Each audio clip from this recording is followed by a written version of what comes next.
Na mtazamaji, unazidi kufuatilia taarifa hizi kupitia mitandao yetu yote ya kijamii. Kwenye mtandao wetu wa Facebook tuko live ni TV47 Kenya. Zidi kusema nasi, bila shaka muda ukiniruhusu nitakuwa nikipakua maoni yako.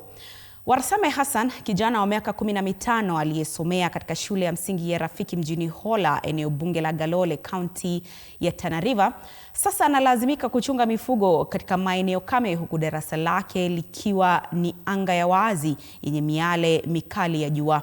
Warsame alikamilisha grade ya 9 akiwa na matumaini ya kujiunga na grade ya 10, lakini sasa angali anataabika. Hana karo na hajui ataingia vipi katika shule ya sekondari ya Nkobo huko kaunti ya Meru. Mwandishi wetu Abdulaziz Nameka ana kina cha taarifa hiyo.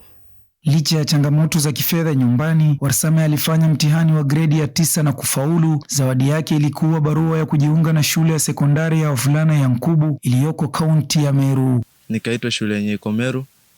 Wazazi hawana uwezo wa kunipeleka Meru.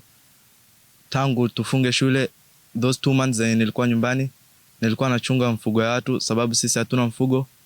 Na ile mfugo yenye nachunga paman nalipwa mbuzi moja. Badala ya kuripoti shuleni, sasa anachunga mifugo kijijini, huku pia akifanya kazi ya ubawabu usiku na kutoa huduma za msingi za matibabu ya mifugo kwa kutumia maarifa ya jadi. Yeye ndio sasa daktari ya kupatia dawa, yeye ndio anatengeneza kasisi yake, yeye ndio nadunga.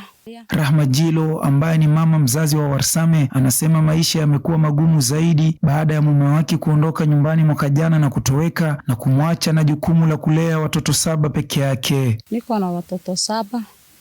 Na huyu kijana yangu mahali nimefikisha sahihi,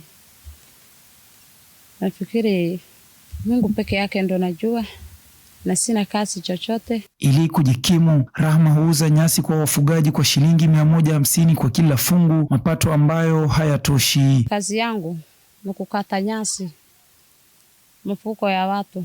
Nikikata hiyo nyasi anauza 150. Juhudi za kupata ufadhili wa masomo kutoka afisi za eneo hili bado hazijazaa matunda, hali inayoendelea kuathiri wanafunzi wengi wa Tana River. Abdulaziz Nameka, TV47 Tana River.